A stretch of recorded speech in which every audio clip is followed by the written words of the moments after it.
Okay, so let's start. Dynamics of rigid body projectile motions. So neglecting the size, determine the magnitude VA of the basketball's initial velocity and its velocity when it passes through the basket. So VA. So kapag ganito yung given natin, given naman ako yung location niya, initial point natin, tapos yung final point. So pwede natin gamitin yung derived formula natin, no? So, initial point natin, assume natin dito 0, dito sa point na yan. Or kung gusto niyo dito kayo mag-start sa bottom, pero mas maganda dun sa initial point na lang para alam na natin yung y distance natin, no? Yung y distance natin is simula dito sa initial point natin hanggang dun sa babagsakan niya. So, that is 3 minus 2, which is equal to 1 meter, no? Then, ang initial velocity na hanap, si VA, si angle theta, that is equal to 30 degrees, and then our x is equal to 10 meters. So, kapag ganyan na yung given, pwede nyo gamitin yung time na yung punta niya dito sa x, pwede natin kunin yung sa x, pwede din natin kunin yung sa y, or pababa mo siya. Kaso, wala pa tayong time.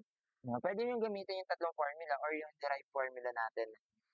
Y is equal to x tangent theta minus gx squared over 2bo squared cosine squared theta. Pwede nyo itong gamitin. Kung gusto nyo pahabain, gamitan nyo ng time. Pero kapag walang time na given at hindi naman hinahanap yung time, yan na yung gamitin yung formula. So, syempre kayo mag-iisip kung ano mga formula yung gagamitin. No? So, y. So, substitute lang natin. What's the value of y? That is 1 meter. Ang x, that is 10. Times the tangent of 30 degrees. Minus g, which is 9.81. Times 10 squared, ang x natin. Divided by 2 times ang hinahanap natin, BA squared. Cosine squared of 30. So, what's the value of BA? That is equal to, keep solve lang natin. Or 1 equals to 10 tangent of 30 minus 9.81 times 10 squared over 2 times alpha x squared times cosine of 30 squared. So the answer is 11.705 meter per second. So this is the initial. Paano pag hinahanap naman yung final velocity? No?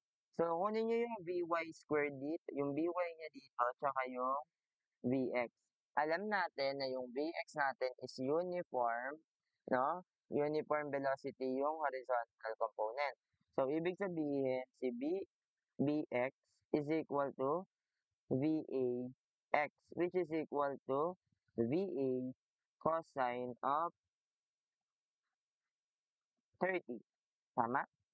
So that is equal to 11.702, joke, 705 cosine of 30. So what is the VVX? That is equal to, start ko na lang to sa x, sa A. So I have A cosine of 30. That is 10.137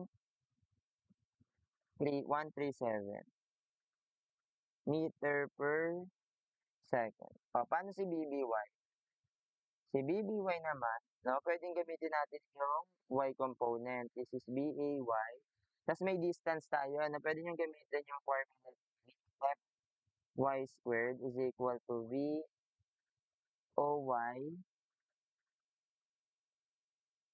squared plus 2 2GS. So, yung S natin is 1 meter, no? Kasi, yung distance nga niya, no, yung tinravel niya lang is 1 meter. So, BFY is equal to BY squared is equal to BOY squared, 11.705 squared plus 2, ang gravity natin gagamitin is negative 1.81 times the S na 1. So, what's the value of BBY? Our BBY is equal to the square root of 11 point, naka-star pala ito sa A. Oops, sorry, wala akong sign dito. Dapat meron akong sign value. Sin 30, no? Kasi component nga pala.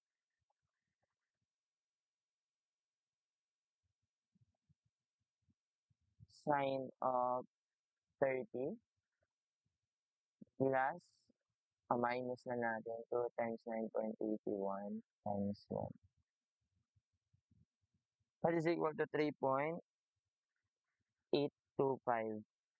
meter per second.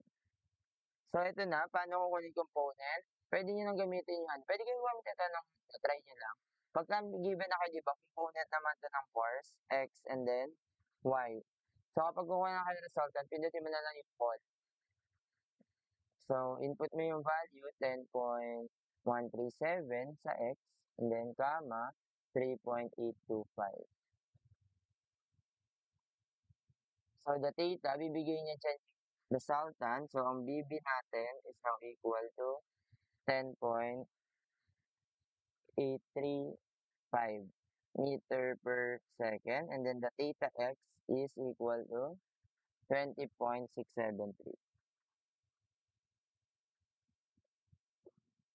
Okay, kung ayaw maniwala, no? Gamitan mo ng components. Diba pagka kumukuha tayo ng resultant, that is the square root of 10.137 squared plus 3.825 squared. Then the arctangent ng y, BBY, 3.825 divided by 10.137, 20.673 degrees. Okay?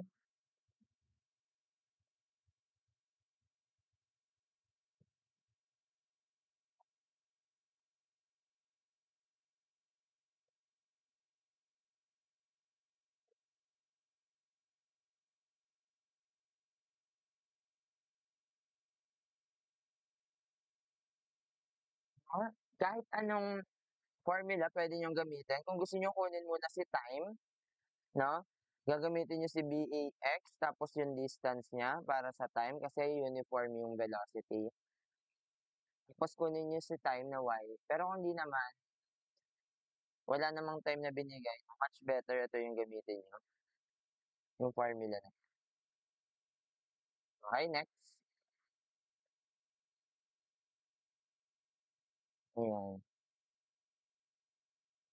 The snowmobile is traveling 10 meter per second. Ay, sorry, excuse me. Snowmobile traveling 10 meter per second when leaves the embankment at A. Determine the time of flight from A to B and the total range of the trajectory. So, dito again, pwede niyong gamitin yung formula natin, no? Na formula, di ba ito yung y natin? Sige. Ito si R, ito si y. Kaso yung y natin is nasa baba, which is negative. Tama? No? Again, pwede nyo gamitin yung y is equal to x tangent theta minus gx squared over 2bo squared cosine squared theta. So, ang theta natin is equal to 40 degrees. Ang y natin is equal to negative y. Kasi hindi natin alam kung ano yung value pa nila. And then for r, yung x is equal to r, no? O, paano natin kukunin yung x and r? Gamitin natin yung slope. Binigay naman yung slope na to, 3:5. So, pwede nyo siyang gawin ng ratio. So, y over r is equal to 3:4. Okay lang? 3:4. Then, cross multiply, y is now equal to 3 over 4 r. Kaso negative, no? So, kapag isa-substitute natin yung y, that is negative 3 over 4r. And then for rx, that is equal to r. And we have the tangent of 40 minus, anong gagamitin natin? Velocity, acceleration to gravity, 9.81, multiplied by r squared, divided by 2 times 10 squared, cosine of 40 squared.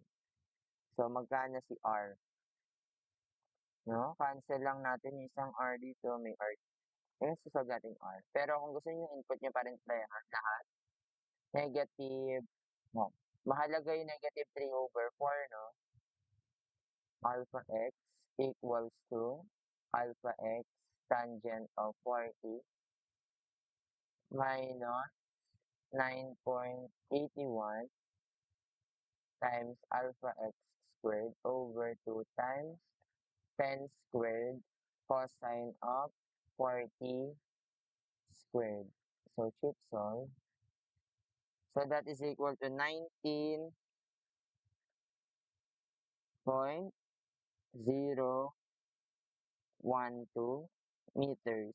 And then for ry, substitute lang natin sa 3/4 ng r times 3 over 4. So, that is equal to 14.259 meters.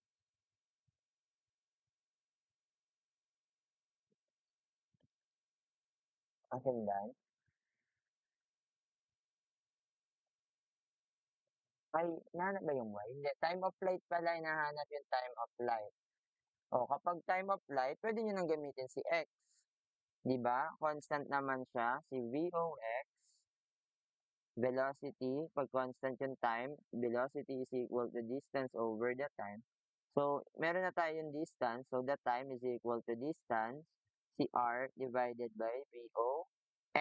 So, si r is equal to 19.012 divided by time. So, baliktad ako. Velocity pala. Ay, sorry, time pala yun.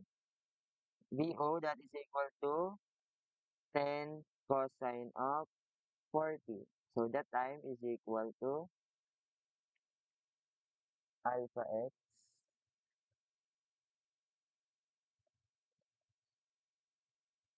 divided by 10 cosine of 40. So, that is equal to 2.482 seconds. Pakitry din sa calculator, no? Oh, mahaba ito pag ginamitan niya ng time. So, kunwari si x tsaka si y, ginamit niya yung time nila using the formula.